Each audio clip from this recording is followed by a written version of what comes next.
Jorge, esta información que se da a conocer por este colectivo llamado Cambiemos Ya. Este dato me pareció sumamente interesante, Jorge, porque nos habla en el contexto de las minerías, de la situación de las mineras, cómo nos encontramos, ¿no? Y si bien está un poquito, bueno, está bastante feito el diseño que hicieron acá la gente de Cambiemos Ya, que eso no es lo importante, escuchen este dato, ¿no? El registro de emisiones y transferencias de contaminantes recopila información sobre los contaminantes de las industrias. Es obligatorio para todas las industrias, evidentemente. Sin embargo, de 2004 a 2020, de las 249 minas metálicas, el 61% nunca reportó, o sea, nunca, en todos esos años, nunca reportó sus contaminantes emitidos al aire. El 80%, Jorge, nunca reportó sus contaminantes vertidos al agua. El 82% nunca reportó contaminantes al suelo. El 73% jamás reportó contaminantes que iban a disposición final. Y el 55% tampoco reportó contaminantes de ningún tipo. Es decir, uno de cada dos de estas 240 minas metálicas no reportó ningún tipo de contaminantes que generan y que no sabemos ni la disposición final, ni cómo afecta al agua, ni cómo afecta al aire.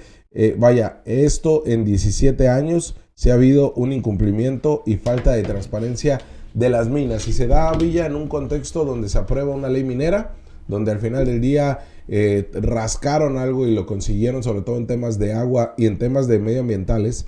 Las mineras hicieron el lobbying necesario como para poder echar atrás una iniciativa muy buena y muy agresiva que tenía, que es a donde se debe conducir lo que planteó el presidente Andrés Manuel López Obrador. Pero bueno, al final las mineras junto con Adán Augusto terminaron por concretar o pactar ciertas cosas que se modificaron de último momento en esta ley minera aprobada hace unos días.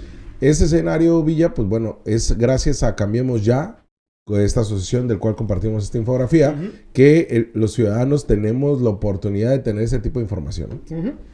De hecho, ¿no? Y porque, por lo menos de manera visual, o por lo menos de manera a la opinión pública, por así llamarlo, el tema de las mineras históricamente había sido abandonado. No se había puesto dentro de la propia agenda pública, de gobierno, de ningún sentido.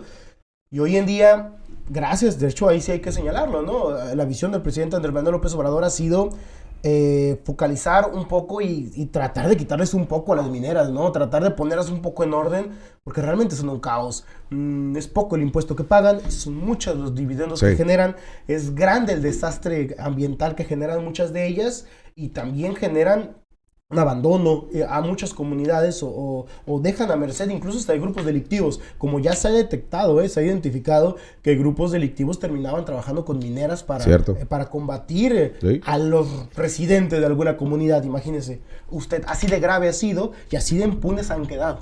Sí, porque no solamente la explotación de estos yacimientos, sino es la manera en que los explotan. Así es, ¿no? Entonces es doble o triplemente grave la impunidad que ellos generan o que se genera a partir de no investigarlo, dejarlo.